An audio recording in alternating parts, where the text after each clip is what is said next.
Hello. Two streams in one night. How interesting. I'm gonna of course continue this game, Seduce Me to the Demon War. And we are going to do James's route. My brain. Wow. Alright, so yeah. Seduce Me to which one of these orb things is him? Give me a sec. Put that over here. James, his color. Which color orb is he?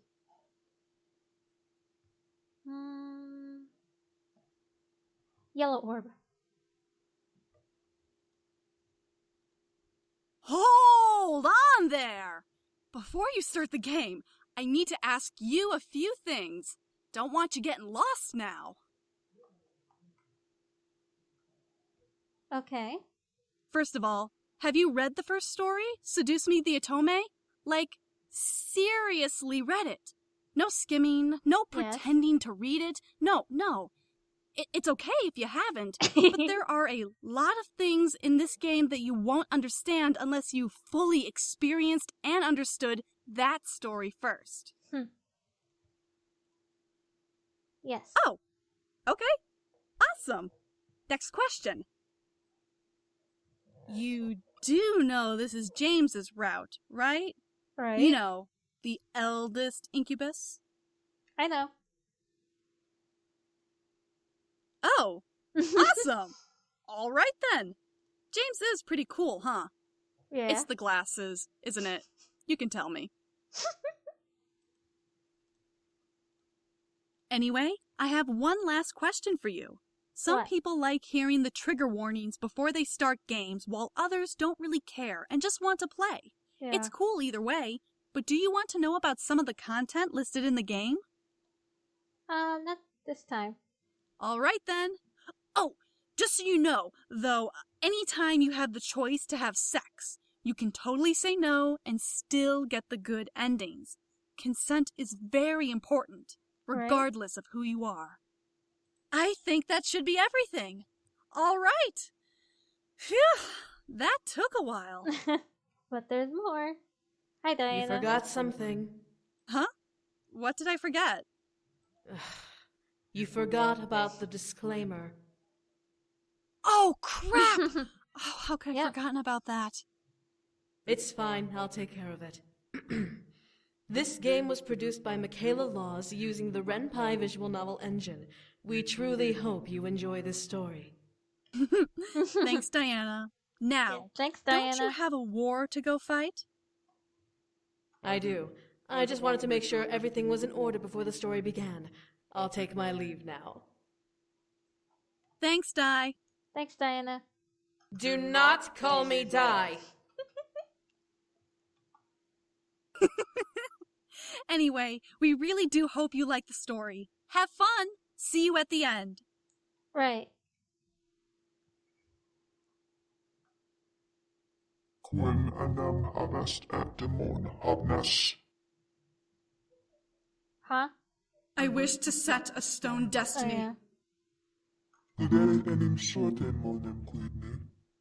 The heck is that dude saying? Because the fate of the Abyssal Plains is in the hands of the wrong man. I must set things right. Verum dicis, sed hotes gere, critium posteras. I come bearing my life force as the price. Take as much as you desire, as long as my request is fulfilled. Quod si acceperimus ea omnia. Huh? Then, that is the price, as long as you set the stone destiny. Loqui fatum. My name. My name is...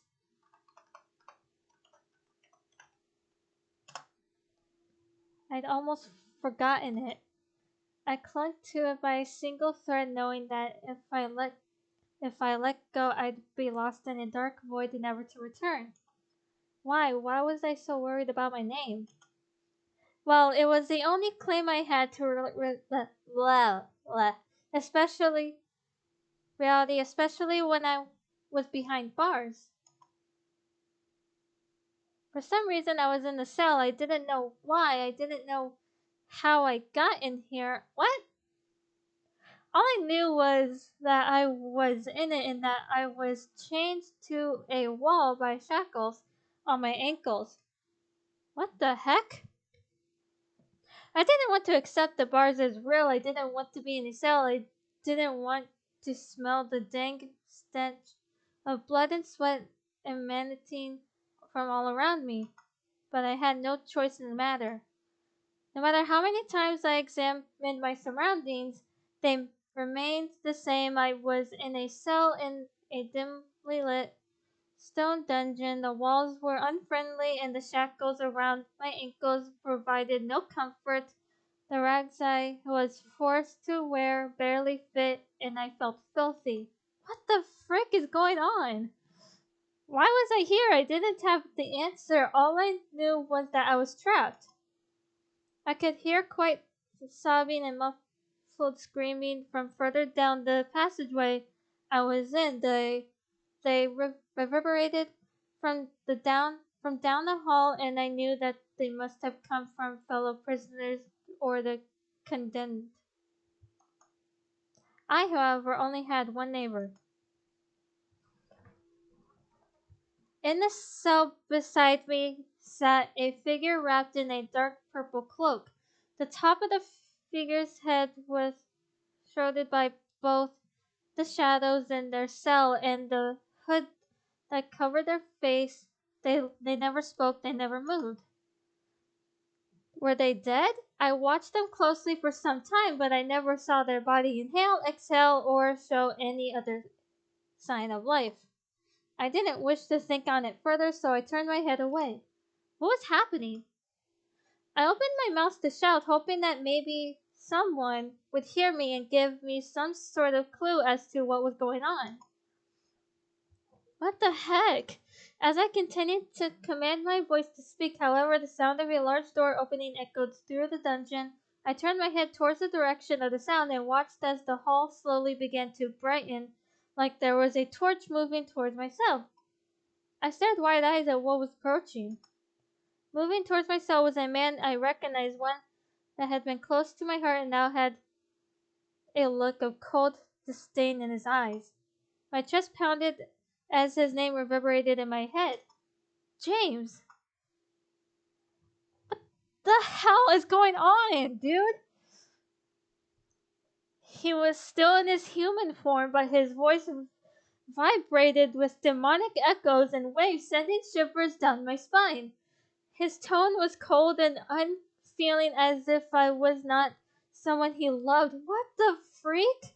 But someone he despised with every ounce of his being. You still live. I'm surprised. Is this a dream? This has to be a dream. What the freak? Diana? Suddenly, from the cell beside me, the cowled figure jumped up and slammed into the bars, gripping them as they snarled at James. I stared now able to see who had been hidden by the cloak. You piece of filth! How can you dare show your face again? Diana? What? James seemed unfazed as he stepped towards Diana's cage and leaned in almost nose to nose with her. And you live too. How resilient you both are. We're not so weak as to break under your chains, traitor. After all, unlike you, I carry pure Lilith blood in my veins. In that human, the one you love, is more powerful than your pathetic mind can fathom. I'm so confused. I am so confused. What was Diana talking about? Why was James acting like this? I opened my mouth to speak, but felt something holding back my voice. It was as if a vice had been tightened over my vocal cords and denied them any chance to create sound in my throat.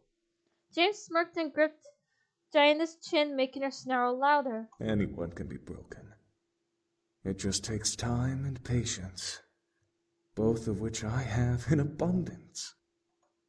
Fucking monk! Oh, God, James, why? James tightened his grip on her chin, digging his fingers into her jaw. Diana could only wince and glare at the one holding her. I felt fear run through my body as his lips curved even more into a devilish smirk. How could he look so evil? Be patient, woman.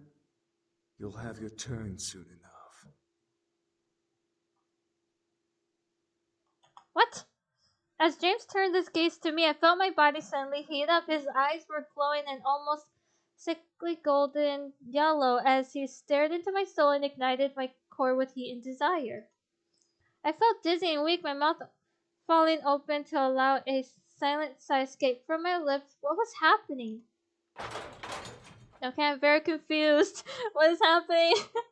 James released Diana and walked to the door of my cell, quickly manipulating the lock to open it. As the door opened, I felt myself crawl backwards towards the back of the cell, suddenly afraid of the demon who was approaching. At the same time, I felt uncanny and unnatural elation from the man approaching me with a smirk that tore at my heart. Well, time to dine. Don't you fucking touch her! What the What? Before I knew it, Diana pressed her body against the bars that divided our cells and grabbed James' shoulder, digging her nails into it. You little... In retaliation, James swung his arms towards Diana and formed a familiar pistol in his hand. Within moments, he aimed and fired. Are you kidding me right now? I could only watch as Diana jumped back and held her chest, blood oozing from between her fingers on the ground. She stared at James in both pain and surprise before crumbling to the floor and exhaling the last breath she would ever take. My mind was caught in a frenzy of emotions while I felt shocked, terrified, and mortified at what happened. My mind continued to dance in the desirable waves that ran through my body. Why couldn't I control myself? The pistol in James's hand disappeared as he let out a sneer of irritation. Damn it! James then looked at me, towering over me as I both cowered in fear and melted against the back wall of my cell. Looks like you'll have to give me twice the amount of energy from now on. What the hell? As James began to step towards me, I felt hot tears run down my cheeks while I panted like a dog in heat. I wanted to scream. I wanted to tell him not to hurt me. My voice began to press against the vice holding it, wanting to explode out. James's shadow consumed me, and I let out a scream. Then I woke up. That was a dream. Oh boy. I shot up in my bed, panting wildly, and my heart pounded hard against my rib cage. I gripped my hand over my chest, feeling my pulse beating underneath the skin in a frantic rhythm in time with my breath. I can't pronounce that word. I heard the faint echo of my scream bounce through the room. And as I let reality sink in, it was a dream and I was awake now. Everything was okay. Everything was. Love? Love? My heart froze and I felt my body tense up at the sound of James's voice beside me. My heated cheeks reminded me of the tears I had shed in the dream, who had caused them. I shot my head to the side to see James, the man whom I loved, but also the man who terrified me, looking at me with a face painted with concern and worry. Love, are you okay? Get away from me! Oh man. I couldn't control myself as I quickly rolled out of bed and pressed myself back against the far wall, staring at him in absolute terror. James only stared back at me, still shocked and now troubled. He didn't move, most likely not wanting to frighten me further. Images of the dream I had began to replay in my head, replacing the James in bed with the James that towered over me in the dark jail cell. My body shook violently from the memory, but soon my logic began to break the images apart, leaving me with the sight of James still in bed staring at me. My thoughts slowly melted and I felt myself start to cry once again. This time my heart began to ache as I realized whom I had yelled at. I lurched forward and practically jumped at James, who opened his arms wide and wrapped me in them as I landed against his chest. I'm sorry, I'm so sorry. Shh. There's nothing to be sorry about. It was only a nightmare. I'm right here. James held me close to him as I began to cry into his shoulders. I continued to apologize to him, whimpering and sobbing like a child as the fear from the nightmare slowly began to fade away. James's hand simply ran over my head and hair, trying to calm me down. It had felt so real, and yet I knew that it couldn't have been. James was right here, protecting me, comforting me, proving the love he had for me. He would never hurt me. Ever. Eventually, I was able to calm down and looked up to the man holding me as he gently smiled down at me. Are you all right? I nodded, earning a small squeeze of his arms around me and naturally cuddled closer to his body, desiring more of his warmth. What time is it? James gently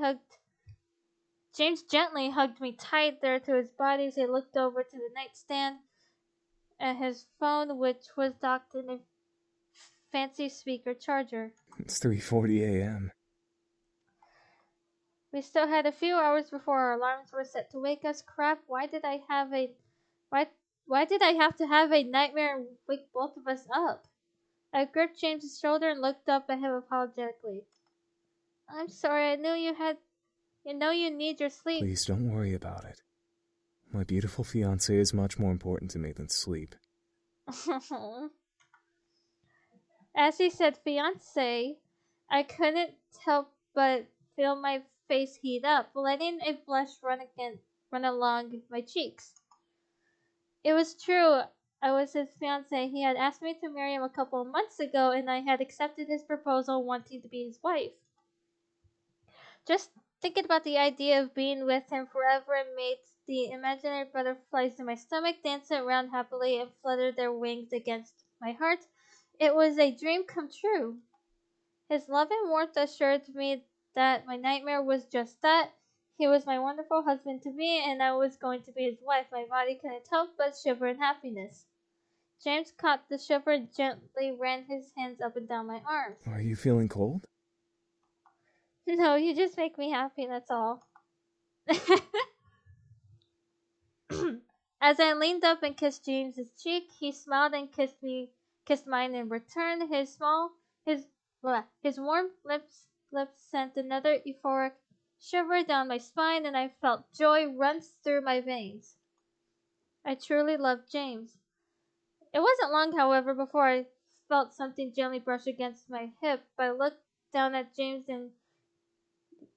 and as James cleared his throat in embarrassment. Oh boy. Hi, how are you? Raising an eyebrow as well as growing a blush on my face, I looked up at my fiancé as he looked away from me, his face almost red as tomato. I'm sorry, I can't exactly control my excitement when you say things like that. Oh gosh, James.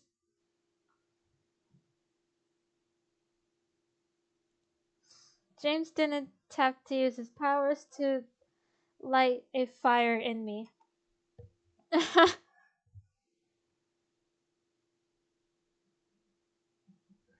I gently tilted my head and kissed him, capturing his lips with mine lovingly. I felt my body slowly heat up softly and tenderly to make sure not to scare him. His enthrallment over me became a natural part of our lovemaking. It only helped him gain energy, but it made the pleasure of our sex practically 10 times more powerful. As I mulled against his lips, James gently ran his hand down my back and over. Okay, making me slightly jump in surprise at the feel. As he gripped it, I let out another hot moan, and James smiled and chuckled quietly against my lip. I stared at the ceiling, listening for James as he pulled away from the kiss and began to kiss over my neck. I absolutely needed this man, and I needed him now. My body pressed against his and forced him back onto the bed, allowing me to be on top and be in control. James stared up at me, still gripping onto me gently. Okay. We both knew that he was always in control whenever we made love. However, my rebellious attempts at being top often spurred him on to be that much rougher in our play. It was like a game. Still, I like to think that I tried, but I can't pronounce that, and not in vain. I moved my hands back and took his off of me, lacing our fingers together and pinning them to the bed beside his head.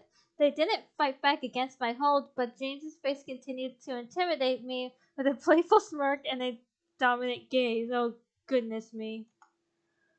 I gently leaned down and captured his lips again, grinding my hips against him and showing him the heat and desire I was feeling for him. His hands tightened around mine, and I felt him gently grind back up into me and letting his own desire rub against mine. My body forced me to pull my lips away, making me bite my lower lip in pleasure and the grind before James, suddenly feeling himself being flipped over on the bed with James smirking over me. I didn't care. I wanted him to take me in whatever position we ended up in. Wrapping my legs around his waist, I pulled James close and leaned my head up, brushing my lips against his. What are you waiting for? Take me. As you wish. Within mere moments, we went from grinding each other to moaning each other's names as we made passionate love. Our clothes were thrown about the room, but we didn't give a damn. We were busy. Every moment pushed moans and gasps from my lips, building towards a beautiful high as I moved against him and made him feel the same. It wasn't just to feel pleasure, it was our bodies melding, moving together in perfect harmony, with each moment professing our love for each other. There wasn't a single moment of silence between us, letting our love echo through the room. As we were finally eclipsed in... How the hell do you pronounce that? For each other, we held each other tightly, not wanting to let go of one another. James had pulled up our covers over our bodies, and I had made his chest my pillow. James ran his hand through my hair, his heated and worn out breath matching mine as we both fell back into the darkness of sleep. The nightmare didn't return. I slept peacefully. Words. I slept peacefully within James's arms, as if nothing else mattered in the world except for me and him. The morning was kind, James and I sweetly awakening before alarms. Oddly, I felt well rested and ready for the day ahead. As I looked at James, who was still holding me, he opened his eyes slowly and smiled down at me. Good morning. Did you sleep better? I nodded, causing him to chuckle and kiss my forehead. My own lips curled up into a smile as his lips touched my skin. I hugged him tighter, burying my head into his chest. I had to get up. Unfortunately, we do. You have to organize more wedding arrangements, and I have to go to work. Cute. Do we have to? Yes, I do. Now come on, let's go. I couldn't help but whine. I wanted to stay with James in bed just a bit longer. However, since he was CEO of the Anderson Toys Company, he had many obligations to attend to. Not even his future wife could pull him away from those duties. As James sat up, he took me up in his arms and kissed me lovingly, making a smile grow back onto my cheeks. I couldn't be annoyed for long whenever he kissed me. Aw. We went downstairs and had breakfast together before James went to work. It was always depressing whenever he left me alone in the house. However, he was a CEO and I was currently still in school getting a degree. Luckily for me, all of my courses were online, so I didn't have to leave the house to get the degree I wanted. Attending classes in pajamas was always better than having to put on regular clothes. I stretched and yawned, still slightly tired from waking up in the middle of the night. As I thought about that moment, I couldn't stop imagining my nightmare flashing through my mind. Quickly, I shook my head. Nope, it was a stupid dream, no. Before that night, I had wonderful dreams of James and I preparing the wedding and eventually seeing each other at the church. He hadn't seen my dress despite trying to, so he'd be stunned and I would be blushing and smiling from ear to ear. Cute. That one nightmare, however, worried me. What if it was an omen, a sign? I wrapped my arms around myself, feeling a cold wave of nerves rush against my skin. My first instinct was to call Naomi or Suzu just to vent about it and get it out of my system, but if there was something supernatural at work that they wouldn't understand. Closing my eyes, I made a decision. I took my phone out of my pocket and dialed a number onto my phone without looking at it before bringing it up to my ear. The other line rang a couple times before I heard a voice answer at last. Hello? Hi, Sam. Crap, I didn't know Sam was sleeping. Sam, is Carrie awake? Dude, why are you calling? Sam, you dork. Give me the phone. I know it's her. Doofus, calm down. Haha. Hello? I smiled. Carrie was Sam's wife. Yep, I said it, wife. They had been married for almost a year, and despite sounding like they were always bickering half of the time, they truly loved each other. Sam had met her while investigating a haunted house. She had been there as an I can't pronounce that, consultant, and they clicked as soon as they both left. What was even more surprising about the relationship, however, was that Carrie knew what he was before he even confessed it to her. Apparently, she was a witch, a person who had been granted permission to know about magic and otherworldly creatures by the angels, and was gifted with both demon and holy magic. I only got to know about otherworldly creatures because I was in a relationship with one and was marrying him. Hey, Carrie, are you free right now? Huh? Well, I kinda just got out of bed, but let me check my schedule, okay? Give me a sec. Alright. I heard Carrie climb over Sam at one point, making him swear at her, oh god, before he groaned in defeat at the situation. After a couple of book flips from the other line, Carrie finally cheered. I don't have anything scheduled for work today, so I'm all free. What do you need? Wedding advice? No, not that. Mine's coming over. I kinda want to ask you something. Sure thing. Sam's got work today. It'll just be me. I'll even bring some pizza and stuff so we can have a fun girls' lunch. What do you say? Sounds great. See you soon. The phone call ended and I let out a sigh. This would be good for me. Carrie might be able to help clear things up. I decided to clean as I waited. The mansion was huge after all, and it never stopped collecting dust. Soon enough, however, Carrie came by with two pizza boxes in one hand and a large bottle of pop in the other. I couldn't help but feel my stomach gurgle at the delicious smell. Oh goodness. She brought deep dish pizza, yum.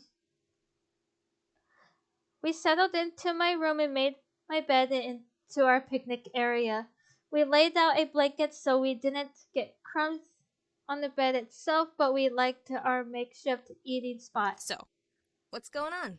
Are you having premarital trouble?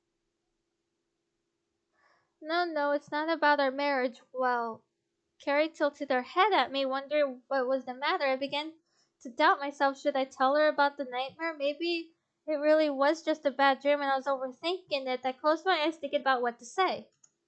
Eventually, I finally spoke up.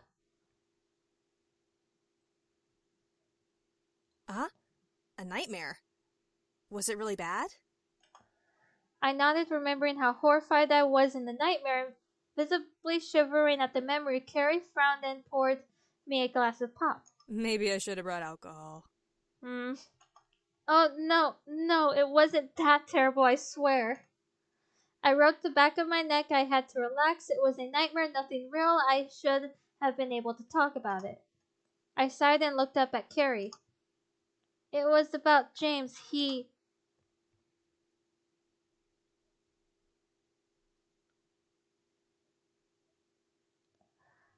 Carrie stared wide-eyed at me, unsure of what to say. I continued. He looked cold and evil. Diana was there too. Diana? The succubus that tried to take the boys away? Yeah, she was in the cell next to me, but for some reason it seemed like she was trying to protect me. Protect you? How? My mind instantly replayed the nightmare, flashing to when Diana gripped James's shoulder and tried to pull him away from me. I couldn't help my body from wincing at the memory of her being shot by his gun. He came into my cell, he enthralled me, and Diana shouted at him to leave me alone. Carrie reached over and placed her hand on my shoulder, making me lower my head. It was strange to think about Diana protecting me. Yet I could feel the anger in her voice when James tried to approach me. She truly sounded like she wanted to protect me. He shot her with his demon gun, and when she died, he came after me. Oh my god. I'm so sorry. Yeah. It may not have been real, but my body couldn't help but quake in fear when recalling the nightmare. I shook my head and looked at Carrie, needing to know what was going on. Do you think this is an omen? This nightmare can't just be a dream. Carrie ran her hands through her hair and stared at the blanket beneath us. She bit her lower lip as she contemplated, which made me worried. You said a jail cell? Yeah, it was in a stone dungeon. Like in a medieval castle? Yeah. Carrie shook her head again and ran her hands through her hair once more before looking up at me. I don't know if this is connected with that dream, but I've heard rumors about the Abyssal Plains being in utter chaos. What? What do you mean? I don't know what's happening exactly, but for the past 2 years, the demon world has been emitting some really bad energy. Even the angels are taking note of what's happening. They're even neglecting their duties to go to the demon world themselves. That threw me off. According to Carrie, angels were extremely devoted to watching over the human world. They would never skip duties to even think about the demon world. Carrie shook her head. The only place I could imagine jail cells like that being used for prisoners is in the Abyssal Plains. But you and James are here in the human world, so it makes no sense. Right. Carrie abruptly moved from the bed and reached for her purse, digging through it and practically sticking her entire arm into it. I swore she was Mary Poppins the day I saw her do that the first time. Apparently, it was a demon branded bag called the Endless. I can't pronounce that. Satchel. I think that's how you pronounce it. Only found in the demon black market of the human world. It wasn't just a bag on the inside, it was a void. You could stuff anything in there and be able to pull it back out with ease as long as you pictured it in your mind. Interesting. Carrie pulled out something wrapped in a dark green silk. As she unfolded the cloth, she revealed a deck of cards. On the back of each card was a black pentagram with small, almost unreadable markings around it. On the faces, however, were different hand-printed images that helped me recognize it as a tarot deck. They were worn, but they still emitted a power that made a shiver run down my spine. It's been a while since I've used this, but it might be able to shed some light on the situation. Okay, I guess.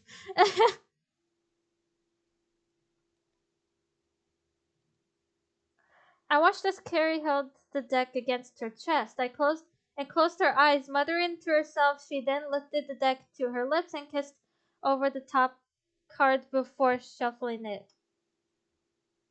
The cards practically dancing glided between her fingers as if they were alive. When she shuffled them in her hands, eventually she stopped and the deck settled together in her grip. She gently drew 3 cards from the top of the deck, settling them face down in front of her and placed the remainder of the deck on the nightstand. She flipped one over, revealing a wheel with multiple symbols on it. As I stared at the card, the wheel seemed to spin on the face of the card, making me slightly dizzy. Carrie mumbled to herself as she examined the card. The Wheel of Fortune. Could this be about the demon world changing? No, it can't just be that. Someone changed something in the past and disturbed the fate of the Abyssal Plains. Okay. I looked to the card, taking note of what Carrie said aloud. There were many things that I knew that I had personally changed. I wasn't destined to get the Anderson Toys Company. I met the boys and learned about magic, and I was going through a big change in my life with an upcoming marriage. Carrie moved her hand and flipped over another card, revealing a figure with a sword in one hand and a scale on the other. Staring at the card, swore I heard angry whispers in the air around me. Justice? What could this be about? Could the change in the past be something so big that it demands justice's attention? What? My mind began to replay every choice I had made in my life and fast forward. My decision to let the boys stay, to defend the boys against Alex, to stand up to Diana. Everything rolled past my thoughts. Was one of those decisions one I shouldn't have made? I didn't get to think on it as long as Carrie flipped over the third card. As it was revealed, both Carrie and I gasped. The King of Swords? But that card is not supposed to look like that. Huh. A king figure sat on the throne with a large sword in his hand, as if he was ready to attack the viewer. However, the card looked like a black and gold demon I recognized. James? The picture, despite being simple, was powerful enough to make a shudder run through my body at the sight. Yeah, I'm so confused. As we stared, however, the nightstand that held the remaining cards began to quake, forcing me and Carrie to look over in surprise. What the? What? What? The tarot cards on their own burst upward and began to fly through the air frantically. The sounds of battle and war emanated from them and raged through the room, and Carrie quickly moved to shield my body with hers as she covered her ears. I covered mine as well, but that didn't stop the sounds of blood and slashing swords from digging into my senses. I could almost feel the heat and danger of the image of war that the sounds were painting against my skin. As the sound stopped, I looked up to see the cards float down onto us, now lifeless and all of them torn in half right down the middle.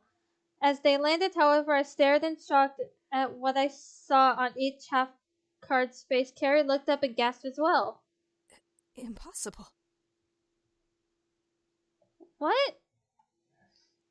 One half of the cards I saw a girl that had my hairstyle with a stream of tears running down her face, reaching towards the torn edge. What the? On the other, I saw a weeping boy with James's demon horns and a crown on his head. He was reaching back towards the tear that that divided him from the other half of the card where the girl was. My heart practically stopped. Was this really happening? I couldn't believe my own eyes as I stared at the cards in front of me. My nightmare began to flash before my eyes, causing me to grip onto myself, shiver violently from the fear bubbling in my core. Carrie quickly grabbed a hold of me and hugged me to her. Hey, shh. It's okay. It's okay. Sometimes the cards are wrong.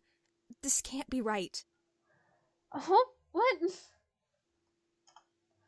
How can I believe her? I was staring at multiple torn cards showing me the exact same message. I gripped to Carrie, feeling extreme fear and sadness run through my body. Hey, look at me. I looked up at Carrie. She gave me a small smile and she squeezed me gently in her hug. Magic is fickle, okay? The cards aren't always correct. Fate can always be changed. Remember that. I knew she was trying to make me feel better. I knew that there was something going on. However, at the thought of my marriage came up, I knew that I had to calm down. Eventually, there were cards and my marriage was still happening regardless of what they said. I closed my eyes and slowly started to ignore the signs, the cards, and the nightmare in my head. This wouldn't help me and I had to prepare for my wedding. Carrie muttered an incantation under her breath, and when I opened my eyes, the cards had all disappeared. I hugged Carrie tighter, slightly thanking her for removing them. I had to be stronger. I had to.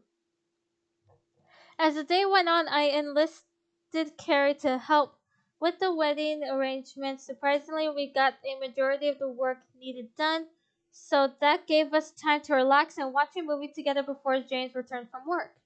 Wanting to leave us alone, Carrie left as soon as he came. Hey, did everything go all right? I'm assuming Carrie helped. Yes, she did. For some reason, I felt the need to hug James. I just needed to. Without warning, I walked over and wrapped my arms around him, laying my head against his chest. Huh? Love? Mm-hmm. As James wrapped his arms around me and kissed the top of my head, I smiled. He would be with me and I would be okay. I love you. I love you too. My heart felt at ease. Everything would be fine. Everything would be okay. For now. James looked down at me, pulling me slightly to see my face with a smile. So, what would you like for dinner? We can go out to eat, or we can stay at home and I can make something. I held James's hand in mine, knowing that I wanted to stay home with him. We had more than enough for the wedding, yes, but our time together was better spent alone together rather than at a restaurant. How about we order food instead? You just came back from work, might as well relax. James chuckled softly before kissing my cheek, making me giggle softly. As my wonderful bride wishes. We ordered takeout and sat together in our room, once again making the bed a picnic area. We played a movie in the background, but our focus was on each other. He made himself comfy without a shirt, and I made myself comfy with my head against his shoulder. So, is everything all right? I made sure the reception hall was taken care of on my way back, so that should be in order. Oh, wow, good, thank you. Yeah, everything's in order. We'll have a perfect wedding. Was there anything you wanted to add to the wedding? It's not too late to include anything you like if you really want it. No, I don't think so. I think everything we have is good. James nodded before continuing to eat. I, however, stopped and stared at James. I was really going to get married to him. It was strange to imagine that I was really about to swear my life to someone for all time. It was like a dream come true. Why would I even let something stupid like a nightmare shake me from it? Screw the nightmare. I was going to live a dream. I gently moved my food to the nightstand and placed a hand under James's plate, making him stop to look at me. I softly pulled it away from him, placing his food next to mine before crawling over James and sitting over his lap. Promise me something. Huh? Anything. Promise to stay with me forever. It seems like a simple and obvious promise, but I wanted to hear him profess it James continued to look up at me, slightly understanding my need to hear it, and wrapped an arm around my body. I promise to stay with you forever. Until the end of time? Until the end of time. You can't break your promise to me, ever. I would never dream of it. Aww. James moved a hand up and tenderly caressed my cheek, making me nuzzle into his hand and close my eyes. You're the one I want to spend my entire life with.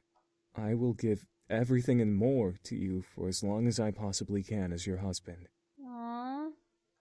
I felt tears slowly run down my cheek, which were soon brushed away by James's thumb.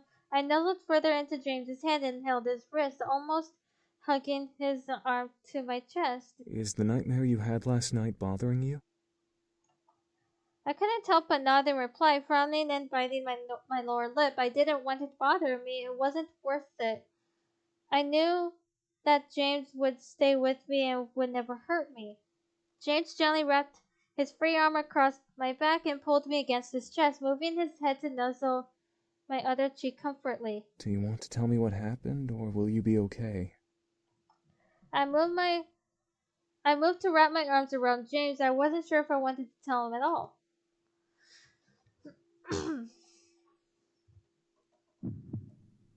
I gently pulled away from him to look into his eyes. I had to tell him it was about him after all. I was in the dungeon. I was there with Diana. Diana? Did she try to hurt you?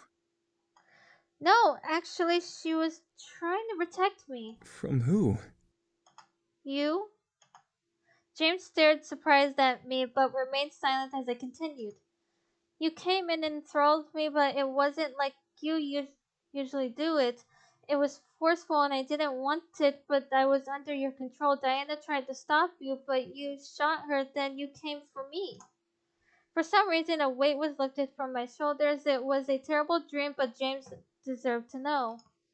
As I finished recounting the nightmare, James gently moved his hand up and cupped my face in them. Thank you for telling me, and I'm sorry that you experienced that kind of nightmare.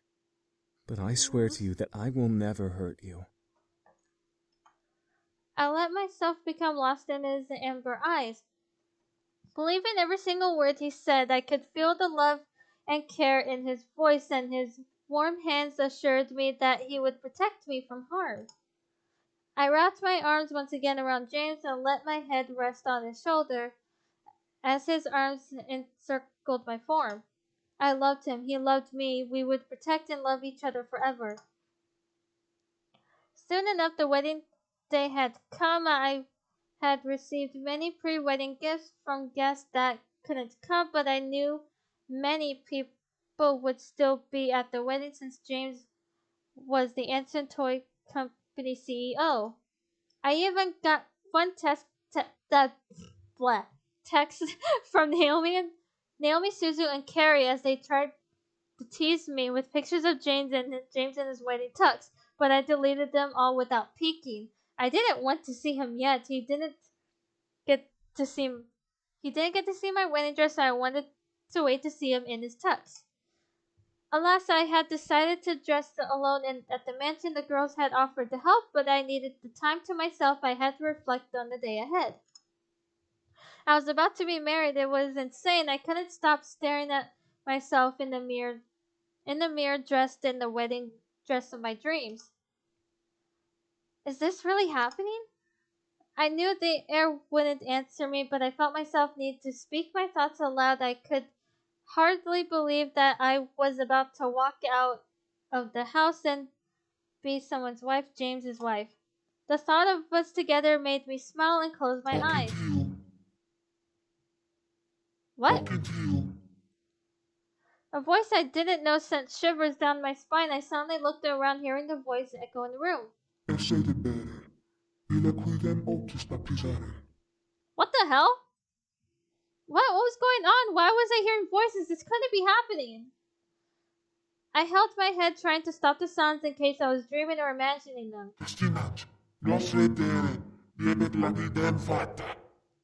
What? Stop!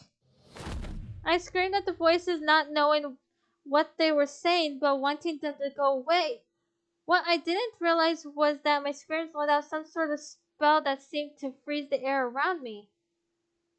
Everything was still and silent. I could feel, however, that the room around me was frozen in time. I knew it! I knew it! That girl has demon magic. Oh, son of a... What the... And quit talking and let's take her! The Demon Lord will be so pleased. Oh, you... Who? Before I could turn to search for the voices, I felt hands grab a hold of my feet, and I looked down and lifted my dress. The two pairs of evil-looking hands had taken hold of my ankles, reaching through a dark red and purple pentagram. Damn it! I shrieked, trying to pull my legs away, but I couldn't stop them as they swiftly pulled me to the ground. I was pulled deeper into the darkness. I was no longer in my room. I was being dragged through a dark void, one I couldn't escape from. Being taken to the demon world. Damn it. I reached out and clawed at the dark, trying to find something to grab onto. I tried to pull my legs away from the hands that were holding them, but couldn't pull free. What was going on? Why was this happening? Someone help me! As if someone had heard my screams, I suddenly felt the hands let go and disappear, leaving me to float into the darkness they left me in. I shut my eyes. Please let this be a dream. Please let this be a dream. I finally felt a surface under my feet, and I collapsed onto it. My body curled in on itself from the experience I had. I didn't dare tear my eyes away from my lap, not ready to get up just yet. The voice I heard, however, made my heart stop. You! What are you doing here? Hi, Diana. I looked up, finally having the courage to take in my surroundings. My heart stopped beating for a moment, seizing in my chest. Hey. I looked up to see 5 figures, strangers, monsters, beings that I didn't recognize. They all looked down at me in surprise, as if I had dropped in at a very bad time. One man looked like an orc from a fantasy game without the tusks. He had broken horns and a very frightening aura around him. As he stared at me, the other male was lanky in comparison, more human-like, but I could almost feel power emanating from him regardless. One of the women who was staring at me had rabbit ears. They twitched on the top of her head as she looked at me and gripped her staff. She seemed harmless, yet she had animal ears. Give me a second.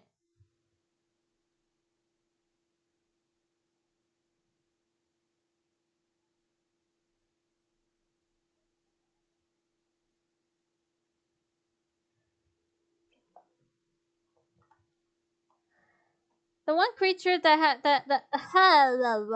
one creature that I couldn't discern the sex of seemed more excited to see me than surprised me. What freaked me out about them was that they had wings sticking out from their back. They were floating. The last woman, however, set off alarm bells in my head as I looked at her in surprise. At her surprised face, her hair, her eyes. Diana? Oh gosh. As she stared, the woman turned her body towards me in recognition to the name I called her. It was her. What are you doing here? Long story. Diana walked towards me and stared down at me. It was odd. She didn't look like a human, yet I wasn't afraid of her demon form. As it towered over me, I was more in shock as to what was going on. Hi, Seto. Before Diana could speak further, most likely to repeat herself, a figure quickly stepped up and bowed to her, kneeling beside me. My lady, please forgive me. I felt something moving between our worlds and assumed the Demon Lord was to blame, so I intercepted his summoning of this human. You! So I wasn't the only one who felt the change in the air. Yeah. Dinah stared at the man kneeling beside me as I kept my eyes up at her. As she turned her gaze back to me, I gulped silently. What was she going to do with me?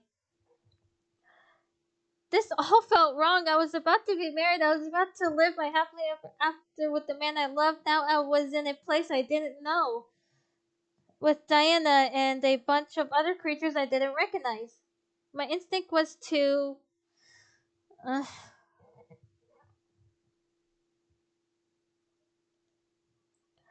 This wasn't happening. This couldn't have been happening. No way.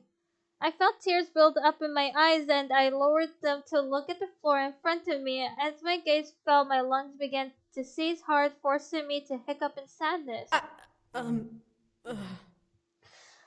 couldn't help it. I began to cry profusely.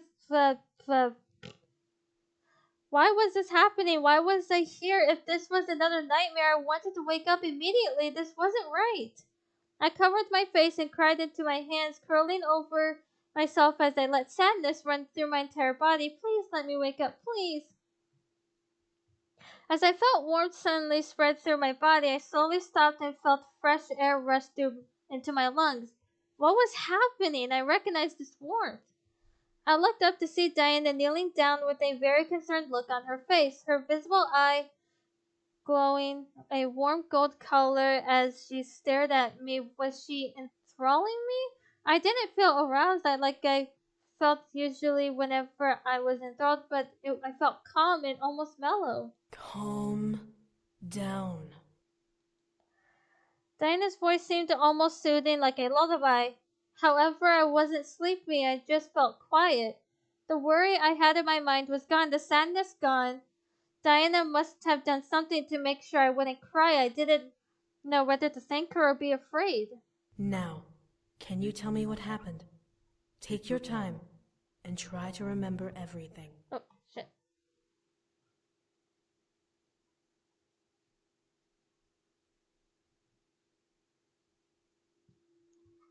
Succubus, we have no time for... Shh! Let her do her thing! The human obviously knows her. And she obviously needs help.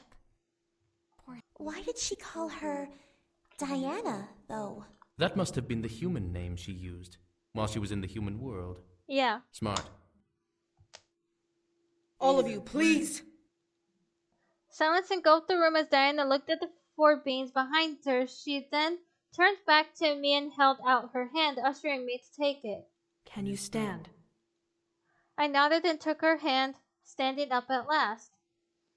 I looked around at the other beings in the room. They all kept their gaze to me, unsure of what I would do or say. Diana, however, led the conversation. First, can you tell me what happened to you? I took a breath and recounting everything that had happened. I was about to go to the church and to be married, and then I was attacked by this darkness. A couple of hands grabbed my legs and pulled me into it, and then I fell here. A shadow summoning? Yeah. But, oh god. Diana turned to one of the beings and the lanky man and glared. One of yours couldn't have. On my honor, it wasn't any of mine. We have nothing to gain from kidnapping a human, nor do we know who this woman is anyhow. My lady, if I may, I clearly remember hearing imp demons in the void along with her. It must have been the Demon Lord's henchmen. Yep. Those damnable creatures. That explains it. Diana crossed her arms and looked to me again. Well, dear, it seems that you were to be either a new harem girl for the Demon Lord to ravish, or bait for the boys to return to their father's side. Either way, I doubt you would have lived long had the Demon Lord gotten his hands on you. A violent shiver ran up my spine. Was it true I would have died? Wait a minute. This girl knows about the Demon Lord's heirs? Yeah. Yes. Hilariously enough, she was set to marry one of them, as you can see from her garb. As Diana motioned towards my dress, I realized how vulnerable I was and felt extremely self-conscious. I wrapped my arms around myself as Diana let out a sigh. Well, since you do not belong here, the obvious thing to do is to send you home. I couldn't help but stare wide-eyed at Diana. She was really going to send me home? Really? I couldn't believe my ears. You will really send me back? Of course. It should be easy to do once everything is in order. It'll be like you never left the human world. Wait, like I never left the human world? What do you mean by left the human world? Diana stared before chuckling softly and gesturing to the rumen beings within it. Dear, do you not realize where you are? You are in the demon world. My mind went blank. It couldn't be. I couldn't be in the demon world. No way in hell. I felt myself back up against the wall behind me, suddenly afraid I was in another world. How? That was impossible. Diana stepped towards me, both of her hands softly trying to... Hang on.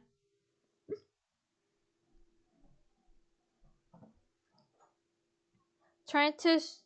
So she meant no harm as she motioned them in front of her body. Do not panic. We will send you back now, so there's nothing to worry about.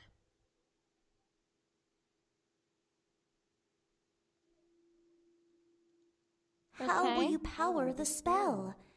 Bringing someone here is no easy task, but sending someone back consumes much more energy. I'll use what energy I have now and rest. We can organize the siege another time when I fully recover. It's not like the Demon Lord can escape the corner we've trapped him in, so we do have some time to spare. You'd waste time and energy on this human. We must strike now while the Demon Lord is weakened. But the human doesn't belong here. She needs to go home. Right. Shall I prepare the return spell? Do. I grant you permission to use my energy to power the spell.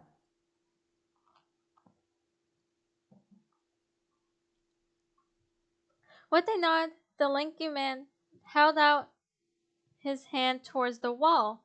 I looked over in the direction it was aimed at. Diana's shadow. I watched as Diana's shadow simply stood against the wall, mirroring the movements of the real succubus in the room. Before my eyes, the shadow began to morph and expand on the wall on its own.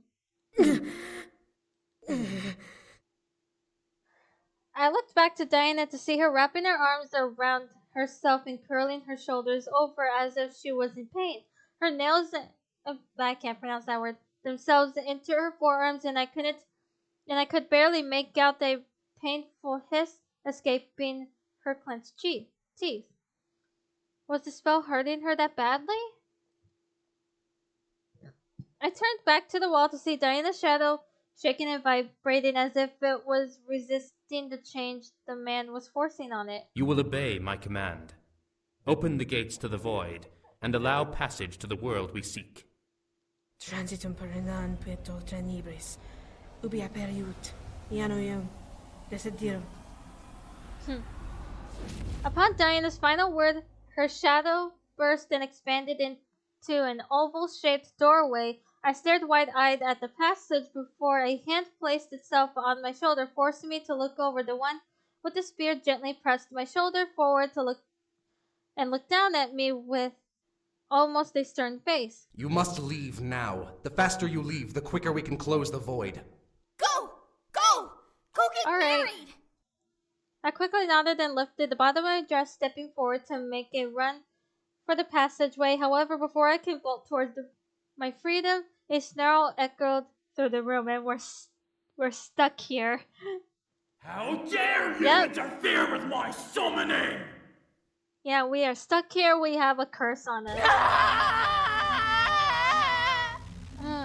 At that very moment, Diana began to scream, arching her spine and throwing her head back. Around her body were red tinted bolts of lightning flashing and shocking her form. No! Human! Use the passage! Now!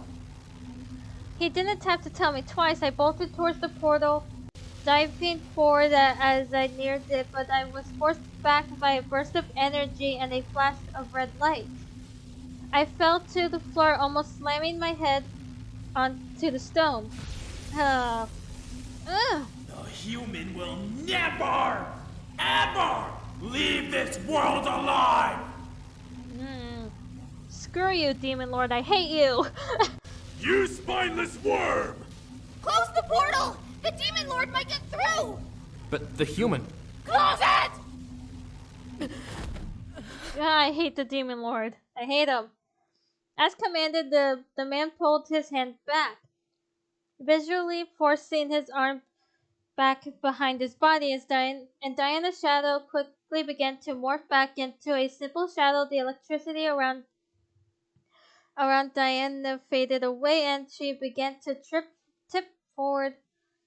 The man with the spear dropped his weapon and caught Diana in his arms, cradling her in his body as she panted and gasped for air. I don't sense the Demon Lord anywhere. The worm has to scurry through the shadows to try and fight back. He'll be dead soon enough. How is she, guard? Diana seemed to be looked uninjured, but her body was twitching from the aftermath of the magical attack. Her visible eye was shut tight as she dug her fingers into the guard's jacket to cling to him. As her eye opened, I saw not a blood ruby red color, but I saw a cold and unfriendly golden color painted over her iris, whatever you say it. Her mouth opened and she panted for air, and I could see hunger in her facial expression. But she continued to stare at the wall, not wanting to make eye contact with anyone. There are no physical wounds, but she's been weakened. I must give her my energy so she can recover. Alright. The man swiftly moved and hooked an arm underneath Diana's knees, lifting her up bridal style as she clung to his jacket, shivering. The spear that had fallen to the floor faded into black and purple mist as he quickly left the room with her in his arms. My mind, however, began to panic. I couldn't go home. Why was I being forced to stay? Damn the Demon Lord, this wasn't right. There's an imp in the castle. That is the only way the Demon Lord could have been able to interfere.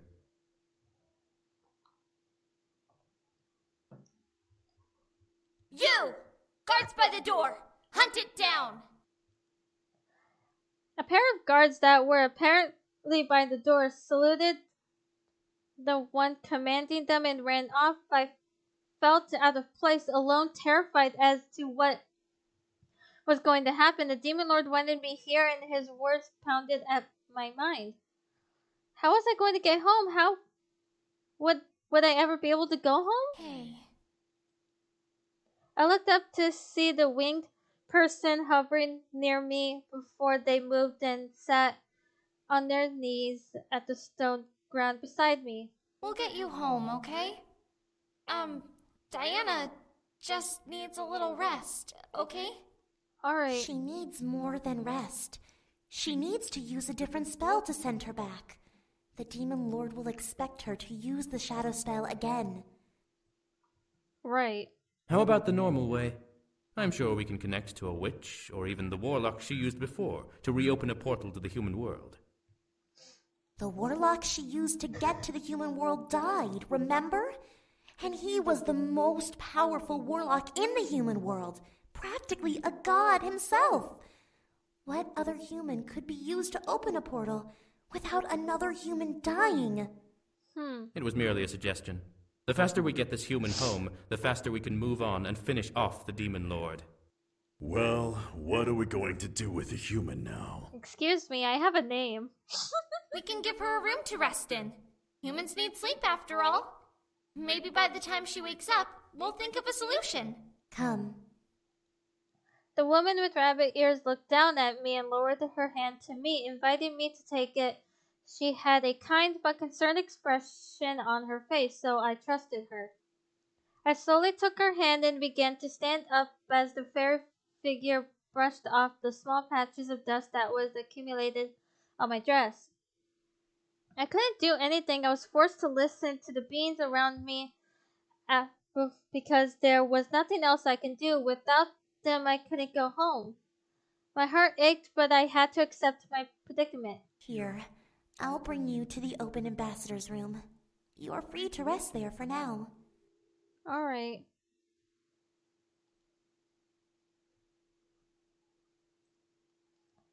What about Diana?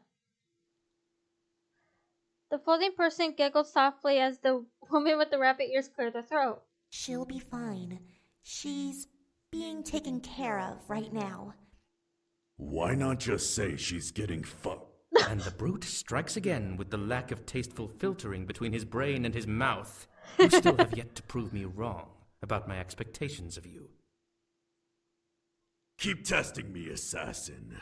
I'm not afraid to rip your spine out of your body and use it as a back scratcher. Damn. You can very well try, brute. Ugh! Would you both knock it off? Come, everything will be taken care of. Alright. Before I could protest, the woman led me out of the room into the hall. I kept my eyes down, trying to take in more of the situation I was in. I was trapped in the demon world, and Diana was out of commission. The demon lord had plans for me, but what exactly was he aiming for? I could have been bait. I could have been revenge. I didn't know, nor could I figure it out now. At least I was safe. At least I hoped I was safe. The woman led me to a room that practically screamed medieval fantasy. Everything was clean, but it still had that old age feel, as if no one had ever stepped foot in the room until that moment. Rest here for now. When Diana is well again, we can discuss what to do. Alright, thank you. I nodded to the woman before she gently curtsied and left. Closing the door behind her, I took a moment to observe my surroundings, interested in understanding the aesthetic. This was fantasy turned into reality. It was like I was gone back in time. Why though? Why was the demon world really that behind in the times, or did magic supercate technology and this was the result? Despite the situation I was in, which was beyond heartbreaking and terrible, my curiosity began to fester in my mind as if I was given a golden opportunity to learn something new. However, my thoughts began to drift and I felt myself becoming weak and dizzy, no doubt from the shock and trauma I had gone through. I stumbled towards the bed, needing to sit down and let everything settle in without passing out. As my rear hit the mattress, however, I let out a small pleasured sigh. Holy crap, this is a comfy mattress. I felt myself fall back and my entire body simply melted into the softness beneath my body. It was like I was sleeping on a cloud. Was that possible? Demon magic may have had something to do with it, but I was certain that I was drifting into an almost a blissful sleep just by lying on the blankets in the mattress. Not caring that I was still in my dress, I closed my eyes and drifted to sleep. I needed to rest since Diana couldn't be available for a while anyway. Darkness surrounded my mind, my dreams remaining silent and hushed in the cool and calm black. No nightmares appeared and no sounds were made. I was simply resting, and that was all my body needed. I let my thoughts wander in my subconsciousness, thinking about what was going to happen now. What will the boys do when they realize that I'm gone? What will he do? I imagined him finding a way through to the demon world and pulling me back to where I belonged, wrapping me in his arms and swearing never to let me go. I would be relieved and we would be married just as we planned. How unrealistic was that? I had to be realistic right now. I was stuck, and the only one who seemed to be able to send me back was Diana and her companions, whoever they were. I had to trust them whether I liked it or not. Eventually, I did rise from my sleep, somehow fully refreshed and calm. How could that have been? Did you have a good rest? Hey, Diana. I turned my head to see Diana, and at the door, my arms crossed and leaning against the door's archway, she had a look of concern and pure curiosity on her face as she awaited my answer. Excuse me. Good God.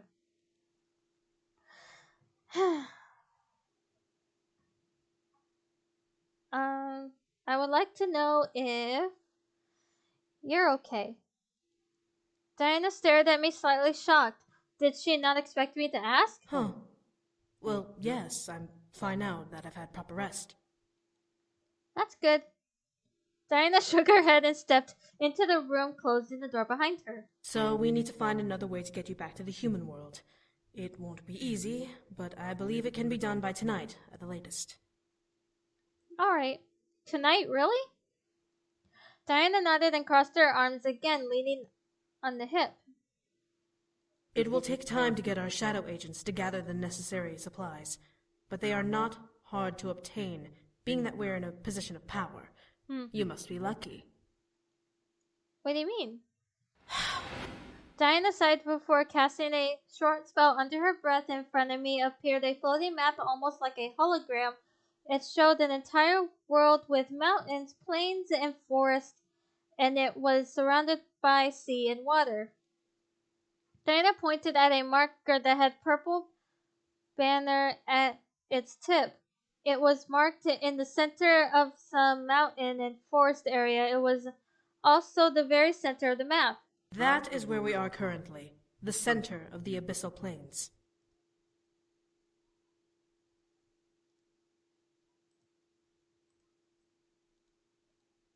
Diana then ran her fingers in a circle around the marker, showing a perimeter around it.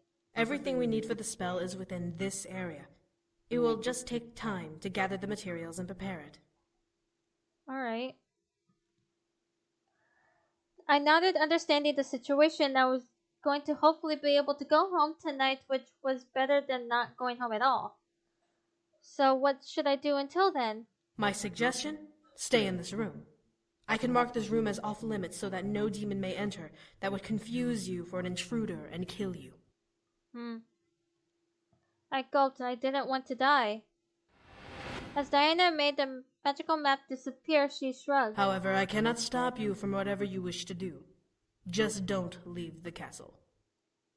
Alright. I nodded as she turned to leave. As she stepped out, Diana looked back to me with a reassuring look. We'll get you back to the human world. I promise you that.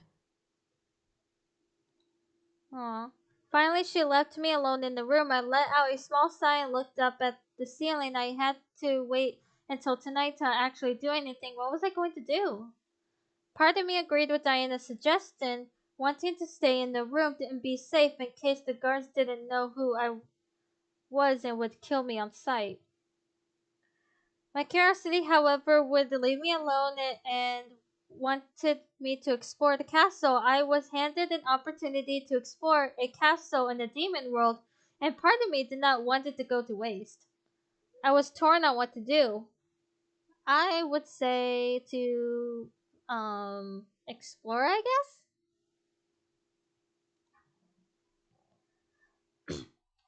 There was no way I was letting this chance pass me by. I stood and walked towards the door, opening it a crack and looking around. There was no one in the hall, but there were two directions to go. Which way?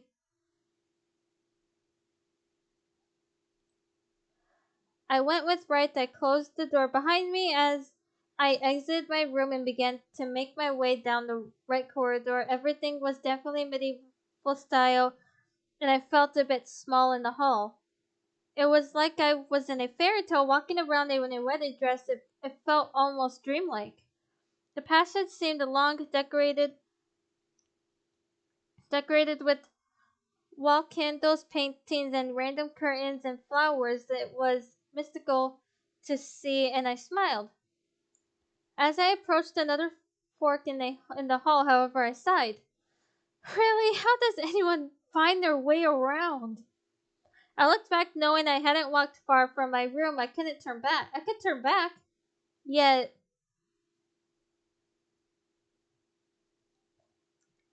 I was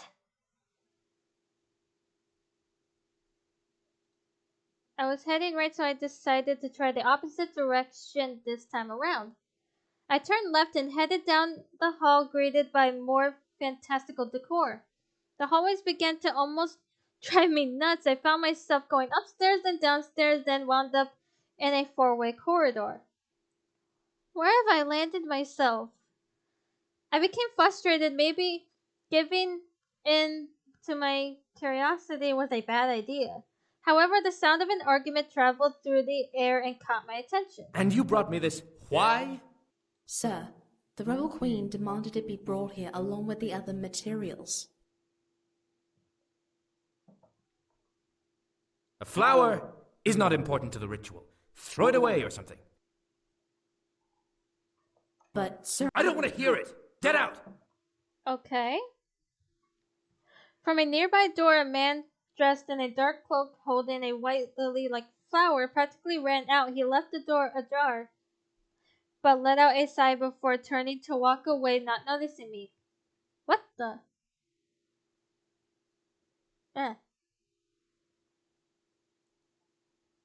Ew.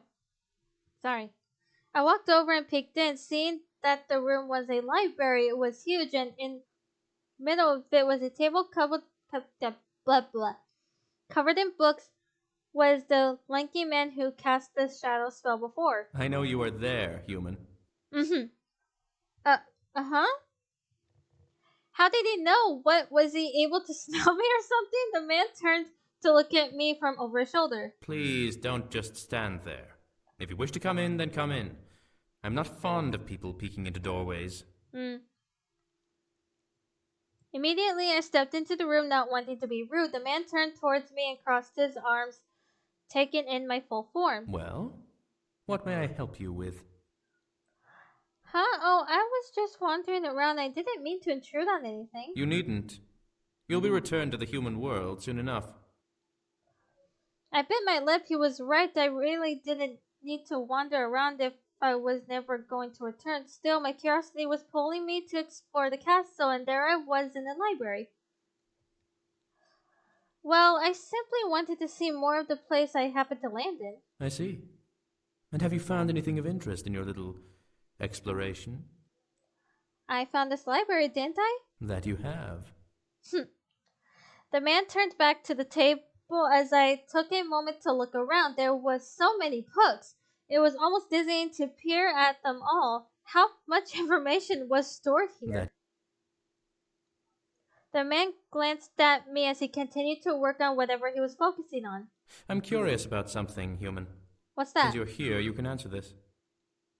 I turned back to the man as he straightened up and faced me once again. Are you well versed in war? Excuse me? That came out of nowhere. Why would he expect a woman in a wedding dress to know about war? No, I can't say that I am. Humans tend to try and stay out of war. Truly? I'm surprised. I've heard that your world is ruled by multiple leaders and beliefs. How are you not constantly at war? From the tone of his voice, it almost sounded like he was mocking me. Did he think little of humans? I glared. We try and maintain peace because we all know we're different. We don't always agree on things, but we all mostly agreed that war is bad, so we avoid it. The man took one more look up and down my form, most likely searching for some physical sign that I was lying or exaggerating. When he seemed to notice that I wasn't, he rubbed his chin gently as he leaned back against the table behind him. Humans are such interesting creatures. You have your own societies and countries, ruled by presidents and governments. You are ununited. and yet you thrive. I wonder if the demon world can benefit from such a seemingly ignorant agreement. Was he being serious right now? Why was he being stuck up? I crossed my arms and glaring harder at him. Why does it matter to you what the human world does? You're a demon. Things we do there don't affect anything here. Ah, but that is where you are mistaken. How so? The man walked around the table and gestured to the books and maps that had covered its surface. When fighting a war, you need to look at all of the details to try and find the most efficient ways to bring your enemy down. When resolving it, you must be able to not only bring peace, but you must also know how to manage the land you have conquered in the aftermath. I looked at the map to see multiple routes and ideas plastered over the parchment. Was he seriously doing this much research on this war? However, the man simply crossed his arms. Unfortunately, I suppose that research on the human world would be for naught. We are two different worlds, after all. Yours is built on steel and electricity, while our world is flooded with magic and stone.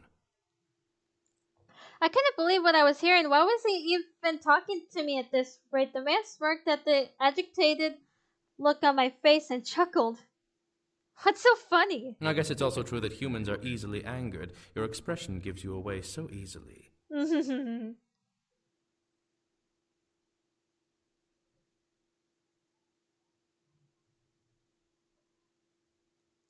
I growled before turning on my heel, leaving the library. Rude ass. Oh. I was better off in my room. I remained in my room until the night came. I was given food which looked like soup. The woman who gave it to me apologized, letting me know that food was scarce until the upcoming harvest, which was a couple of days away. Being that I was only staying the day, I didn't mind much. I was more concerned over what I was given to eat.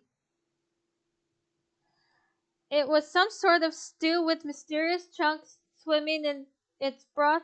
It smelled surprisingly good, but who knew how it tasted?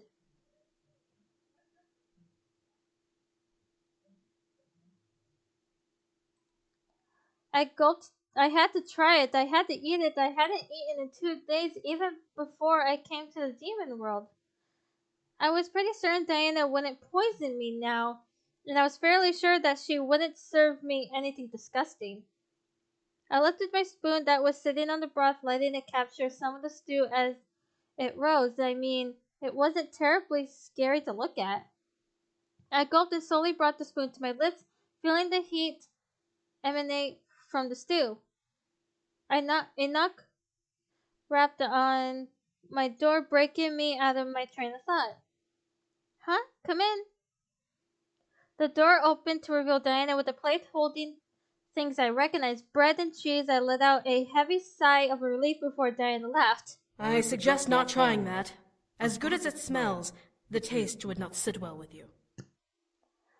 Instantly, I moved the bowl to a nearby table, thankful that I did not have to try it. Diana handed me the plate and nodded, reassuring me that what was on it was indeed what it seemed. It's not much, but it's human food. Eat up. I will.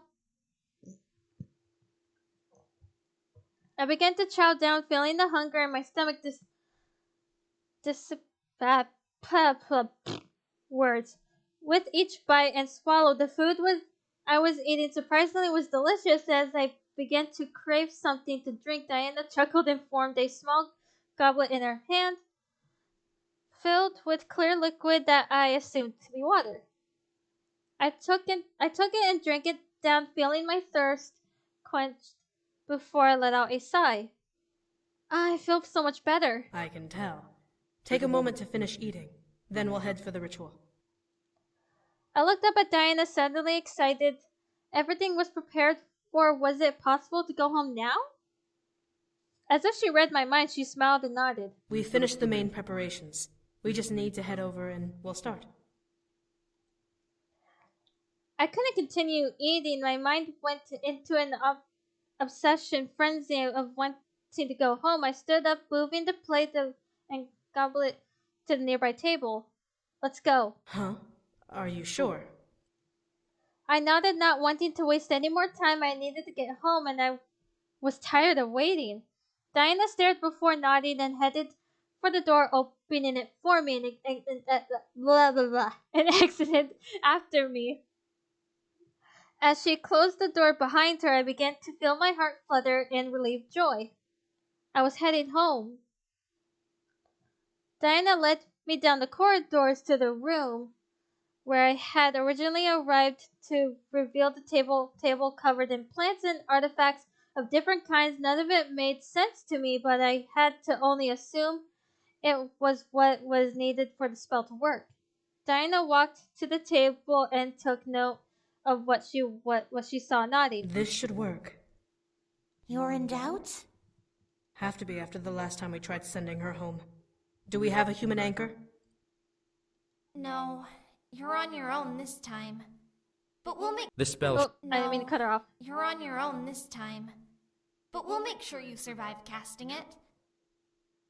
This spell should work, however, because we'll be using energy material. It will only require a slice of your energy on top of these items, which your guard can refill immediately after this. Okay. Just make sure you don't die casting it. Diana smiled at her guard before turning to me. So, are you ready to return home? She didn't have to ask. I'm ready. Diana nodded once more before turning back to the table. She lifted her arms over the surface and lowered her head, muttering under her breath. O tenebris portas, apriat nobis, largiatur exidium, desiderium. As she spoke, the table began to glow, as did she. A dark purple aura began to surround her form as she lifted and arched her head back, staring at the ceiling. A glimpse at her eyes made me gasp. Warm golden orbs covered her blood-red irises. Glowing with magic, she was deep within the spell, and I could see it slowly draw energy from her body. The items on the table began to gleam wildly, light orbs floating from them and dancing in the air above the table's surface. They began to wave back and forth with each other, almost as if the lights were dancing to the silent tune. The other demon stepped back as Diana moved her arms up and pointed to the dancing lights. Her fingers pointed into the air, leading the lights to follow where it directed obediently. She drew a large circle in the air, and the lights followed like a perfect trail, spreading out and forming a large void to the air. As they finally stopped moving, they burst into a bright light, causing the demons and I to cover our eyes from it. It engulfed the room, but died down just as fast, revealing a small tear in the air. Diana quickly leaned forward and dug her hands into it before pulling the tear apart, revealing my bedroom. Diana continued to pull the tear open, giving enough space for me to jump through. Hurry and go through! This is your chance! I wasn't going to let it go to waste. I gripped the bottom of my dress and rushed forward, using momentum to jump in the air and forward towards the void. I could almost reach it. I could feel the air conditioning in my room right at my fingertips. She will never leave this world alive! We're still stuck here in the demon world. The demon lord's voice ran through the air just as I saw my fingertips pass through the tear. What stopped the rest of my body was a red light and forcing me and Diana back from the opening. Good. I felt my body fly backwards and slam into the wall before I landed on the stone ground. I heard Diana as well landed beside me with a painful thud. I looked up and felt my heart break as the tear became wrapped in red lightning, zipping itself closed and vanishing into the air. No, this could not be. Damn it! That should have worked! How could it have failed? We must have missed something. Was there anything we had forgotten? No, I verified everything myself. Then why was the Demon Lord able to overpower a gate spell? I highly doubt you know either, brute. Stop fighting! We need to make a plan and all of you are just being stupid! Stupid, stupid, stupid, stupid! Are you all right, Isaiah? I'm fine. I was too lost in my mind to fully understand what was going on around me. I was so close. I felt the other side. I had almost made it home. Why couldn't I go home? Diana's grunt of pain next to me made me shoot my head towards her, and I watched her slowly push herself off the ground and glare at the table. The Demon Lord must have done something more than simply bring her here. What could he have done? The Demon Lord is incapable of doing anything of the sort. His lackey imps must have done something to her. A spell? A curse. I looked at the rabbit woman, seeing her stare wide-eyed at me. The other demons stared at me as well, and suddenly I felt like I was on display. Was something wrong with me? She will not leave the demon world alive. He must have placed some sort of curse on her to prevent her from leaving this plane. In order to leave, she'd have to die. What? My mind went blank. Did the Demon Lord really curse me? Was I forced to stay in the world until I died? I could never go back? Are you suggesting a barrier curse? That would explain the red energy that sealed the tear. But dark magic like that requires the blood of 1,000 demons. He must have sacrificed part of his army to cast a curse on her that would prevent her from leaving. Yikes. The Demon Lord is that desperate for her. The only way to break that kind of curse is to kill the caster, the Demon Lord himself. She's trapped here until this war is over. Right. My body began to shiver violently. The Demon Lord killed 1,000 demons just to trap me here. Why? I slammed my fist onto the ground and began to scream. Damn. I could feel the sympathy and anger in the room, but I didn't care. I was beyond livid. I was far past broken. I was seeing red. As my voice ripped through the air, a bright light erupted through the room once again. Everyone covered their eyes, but Diana quickly scrambled to get on her knees and cover me with her body. She held me tightly as the light invaded the space and slowly began to fade. As the light finally died, everyone moved their hands to see what had happened.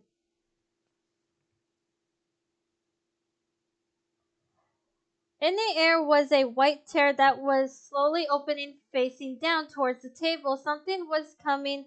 I could feel it in the air. The guard summoned his spear and pointed it at the tear, glaring at it and gritting his teeth. Something's coming! In reply, Diana summoned what looked like a saber and placed it in front of us. Ready yourselves! It could be the Demon Lord! It's not the Demon Lord. I already know it's who it is. The other demons in the room readied themselves and stared at the tear, either holding a weapon or preparing a spell. I felt the air change, becoming heavier as the tear began to grow. The energy around it began to pulsate, making everyone in the room that Ready more yourselves! tense. I stared at the tear as well, frightened as to what was coming. Was it the Demon Lord, his minions? My mind began to cycle through fearful ideas of what was about to appear. It's the Incubi Brothers. My heart almost stopped. Falling from the tear and landing on the table were the 5 Incubi Brothers. They were piled on top of one another, having come through one at a time. However, as the last brother landed, the boys fell on one side, toppling off of the table and landing on the floor. The rebels around me stared at the fallen pile of Incubi, confused and surprised as the tear in the air closed. The ogre Ogreman was the first to lower his sword. What the hell? Who are they? Careful! They could be the Demon Lord's men! No, they're not. No! The rebels looked to me as I stood up. Diana followed and still protected me, and I stared at the boys on the ground. They all looked dazed and a bit shell-shocked from having fallen twice in rapid succession. I almost couldn't believe it. There they were right in front of me. My mind couldn't help but remember how I had first met them. They had all been on the floor of my mansion, unconscious and wounded. Now they were in front of me in the demon world. I know them. Hey, I stared at the one that was meant to marry, seeing him slowly shake his head and rise from the ground. They came to rescue me. He came to rescue me. My heart became overjoyed and full of warmth and happiness. I was going to go home. The question was, how? As the sight of the boys kept the demon's attention, a second tear opened above them, causing everyone to look up. 4 women dropped down from the tear and somehow managed to fall into the arms of the Incubi behind James. Whoa! I gotcha! Whoa! Are you okay? Their wives. I gotcha! It's okay! Eric! Love, I've got you! I stared wide-eyed. Their wives came too. I watched as the boys and the girls finally planted themselves on the ground before looking around. As James spotted me, however, he quickly rushed over. Love! James! To my surprise, Diana quickly moved out of the way, allowing him to approach and wrap his arms around me. The feeling of his body against mine sent a shiver up my spine. He was really here.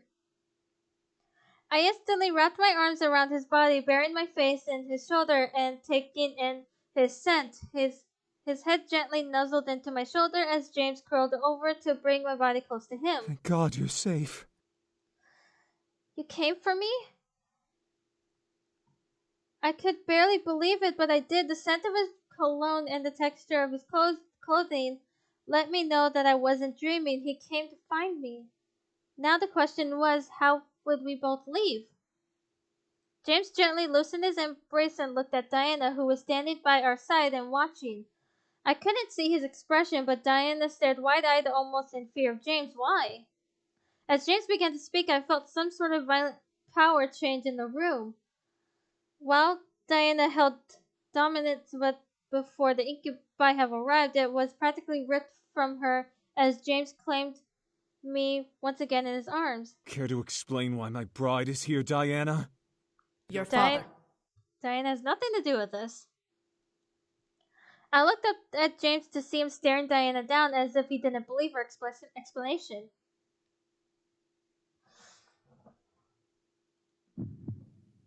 I tightened my hug around his chest, earning a soft squeeze from him in return, but he continued to glare at Diana. And why have you not sent her back? Again, your father. Yeah, he put a curse on us.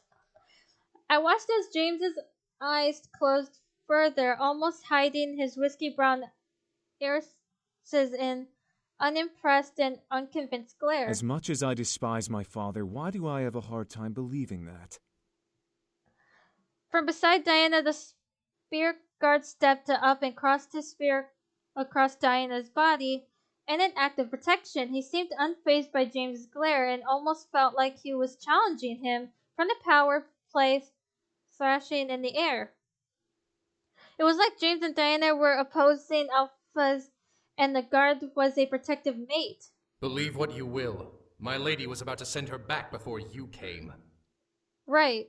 James looked to the guard and visibly sized him up. The guard glared, tightening his grip on his spear, but remained beside his mistress. As James looked back at Diana, his hold on me tightened. Go on. Diana sighed softly and placed a hand on the guard's shoulder, looking at him, but the guard refused to turn himself or his spear away from me and James. He cast a curse on your bride-to-be, barring her from leaving this world alive. Right. A curse? Yes, she can't leave this world unless she dies, or until we kill the Demon Lord.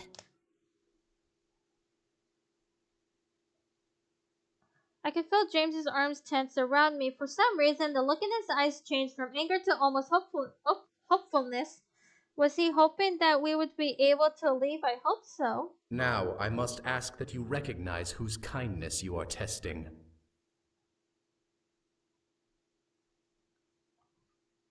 Seto. Diana tightened her hand on her guard's shoulder, almost digging her nails into his jacket. However, her eyes remained on James, now submissive to his dominant stare on her. We have been fighting him consistently and have successfully pinned him into a corner. Our next attack will be on the Demon Lord's castle, and it will be the final battle. Succubus, if I may... No, you may not. The lanky man stared wide-eyed at Diana, but she ignored him. But she continued to stare up at James, unfazed at her harsh tone towards her companion. James eventually released me from his embrace and faced Diana and her guard, standing tall and almost looking down his nose at them. And when do you plan to attack him?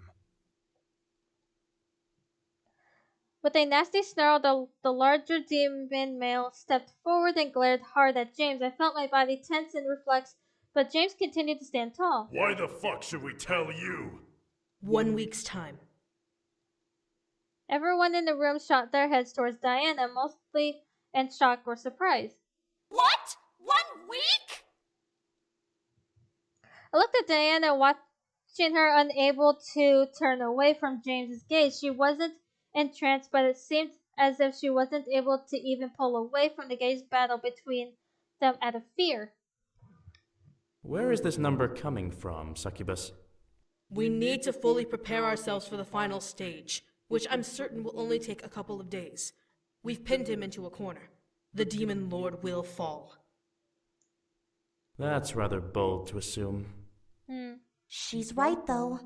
We can prepare everything in that time frame, right? And if he does the same and attacks us before then? He won't. You sure? I watched as Diana walked over and cleared the table of the materials they had gathered for the gate spell, revealing a physical map of the Abyssal Plains.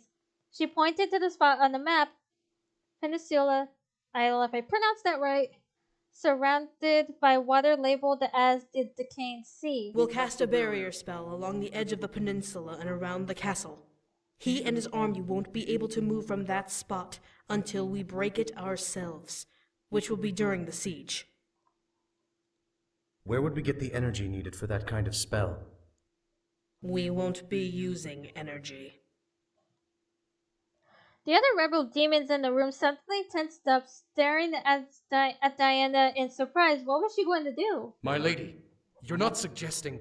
The Demon Lord has shown how far he is willing to go to win this war. It's only fitting to show the extent we'll go to in response. As much as I agree with you, this seems a little rash.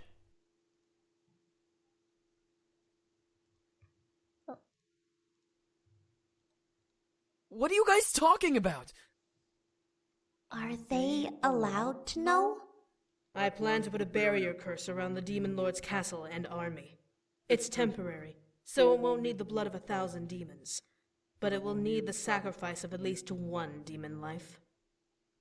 Yeah.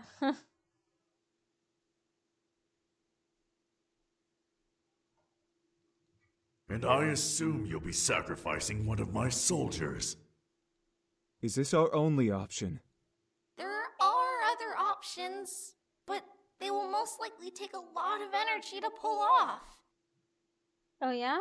It just depends on what we want to do. If we want to do this immediately, then the barrier curse is indeed the best option. I'm not opposed to performing the curse. As rash as it is, it will make our lives easier in the long run. You expect me to hand over one of my men?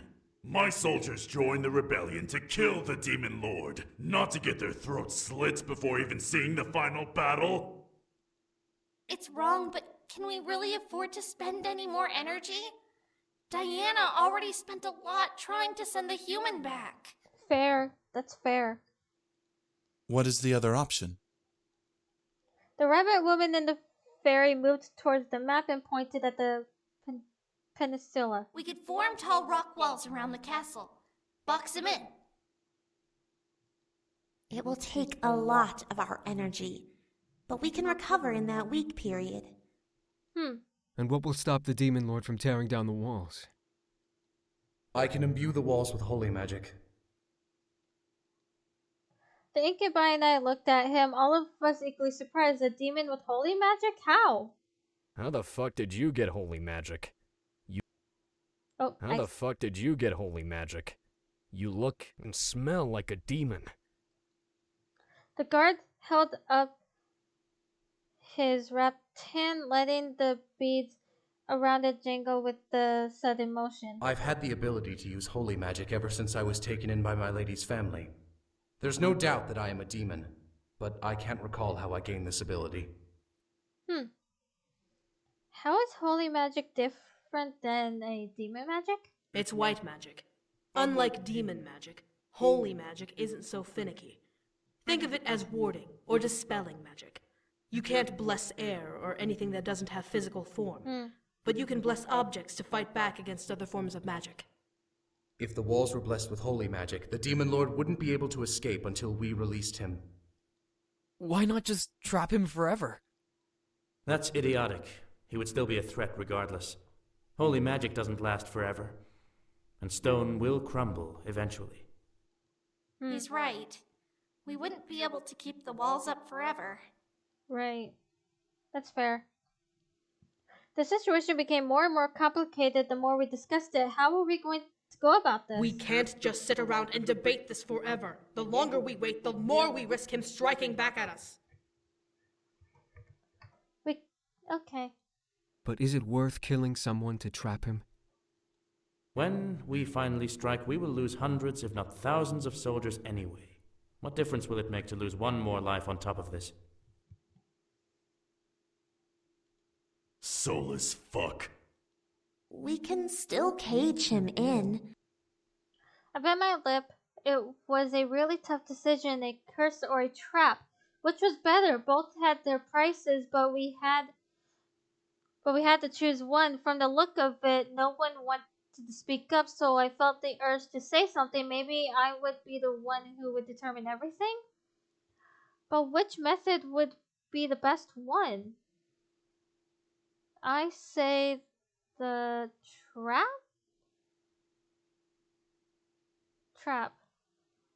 Everyone in the room looked at me as I finally spoke up. We needed to be better than the Demon Lord. He was willing to sacrifice lives to trap me here, but it only showed how desperate he was to win and how little he valued life. We would lose this war one way or another. It wasn't worth losing someone who could help turn the tide of war. When can you put the barrier up? We can leave after this, meeting is over. Are you sure this is the best choice? The curse isn't the only option. We need to show that we're better than him. Everyone nodded, some in reluctance, while the others did with confidence. I looked at Diana just in time to catch a twitch from her visible eye, but she shook her head and looked to Rabbit. Are you quite positive this will work? I am very certain. Since it will be just 3 of us going, we can shadow travel there and be back by the morning. All right. Diana looked at her guard and nodded. Very well. If you believe it will work, then I trust you will make sure it does. As the guard nodded and slightly bowed, the other demons seemed to let out a sigh of relief. Were they worried about performing the curse?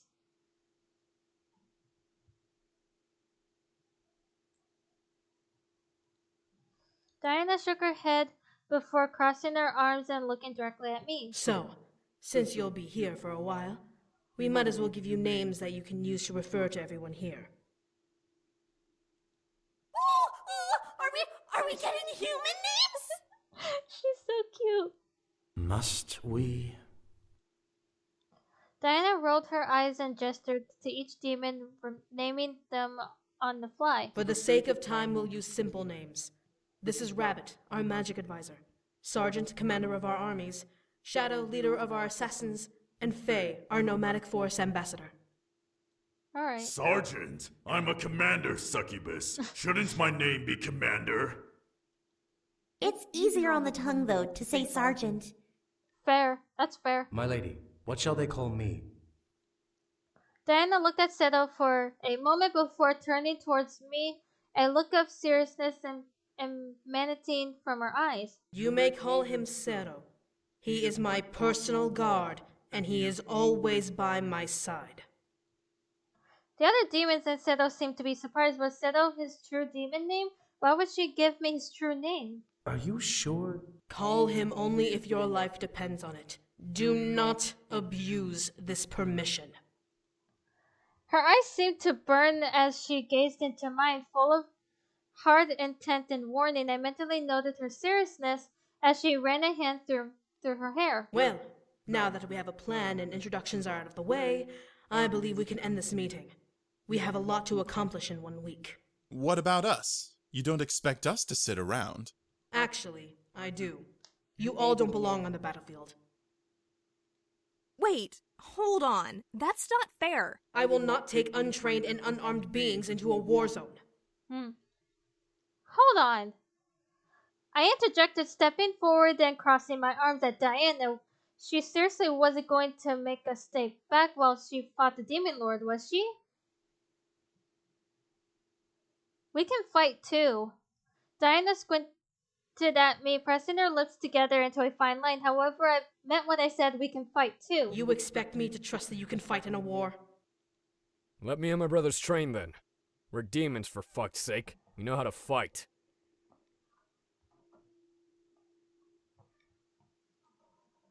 The boy stared at Diana as she turned her head towards Sam.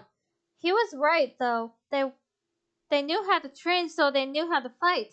If they fought with the rebellion, there would be a better chance of winning this war. You all realize this is a war, correct? You can die here. We understand completely. We do too, Diana. Diana could only stare at our group as we challenged her proclamation. I wrapped my hand around my fiance's arm, frightened at the idea of participating in the war, but knowing that we needed all the strength we could muster to finish off the Demon Lord, this was the only way that I could go home. Diana sighed and rubbed her temples. Very well. I can't exactly keep you here like prisoners, so it will be up to you if you choose to train for battle. However, Very well. I can't exactly keep you here like prisoners, so it will be up to you if you choose to train for battle. However, I highly suggest just staying here and allowing us to handle it. I nodded as did the others. This was really happening. We were going to kill the Demon Lord, and we had 1 week to either prepare for war or wait it out.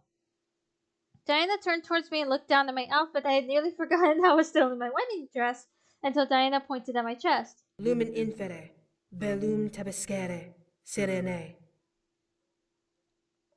I stared at her, unsure of why she was speaking in Latin until, I felt a fabric around my body shift and change. I quickly looked down to see my wedding dress morph into an outfit that looked perfect for the demon world. The white top shifted into a long-sleeved, oversized tunic with a leather corset and vest, while the bottom part of the gown split and wrapped around my legs, forming into dark leggings. My shoes stretched into long knee-high boots. Wow, that's so cool. I blushed, getting used to the feel of the outfit. The corset wasn't tight, but it was still something new along with the rest of the garb. James, however, smiled down at me and kissed my forehead. We'll save the wedding dress for when we return. Right. Faye, Rabbit, you both should finish your preparations and head over to the Demon Lord's castle for the spell. How are you going to get there? I'll get us there, no problem. Just make sure we don't get stuck there or lost. Right. No promises. Zero, make sure the job is done. I shall, my lady. Zero, Faye, and Rabbit began to make their way out of the room as Diana turned to me and my group, and as they left, Diana let out a small sigh. I will take you to some rooms you may rest in. Thank you, Diana. Diana merely nodded and led our group out of the room towards our new temporary rooms.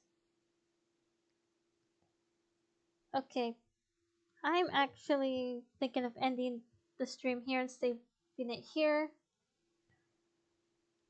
And I'm gonna continue this another time. I want to play only a little bit of this of James' route, but not much. So I'm going to see who I can raid.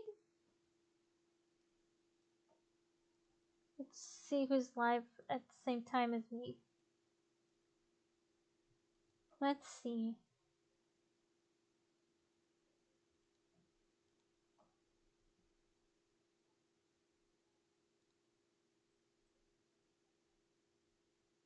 Let's see.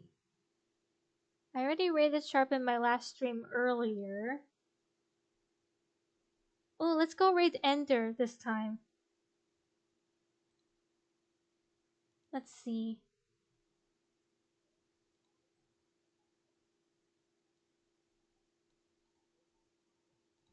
Alright, hang on. Alright, I'm going to go raid Ender. He's playing Gary's mod. And I don't know when I will continue this game, so I will let you guys know on my Discord. So I'm going to end it here, and I will see you all on my next stream. Bye!